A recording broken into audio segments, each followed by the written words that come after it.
Ayun na nga mga tropa, halika't samahan niyo ako't magabang. First lap race namin ngayon for Young Bird season, 120 kilometers. Ang name ng release point ay Pirongya.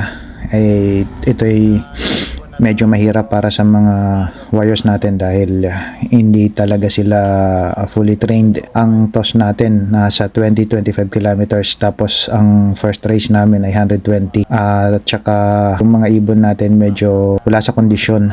First flagger natin, Pogi, nice boy. Natuwa tayo dahil sa layo ng agwat ng pagitan ng training nila. Almost 100 kilometers nagawa nilang umuwi. Pagkalipas na 5 taon na paghihintay, ayan, nagdatingan din sila. 5 out of 6 na tayo. Ting si Pogi angas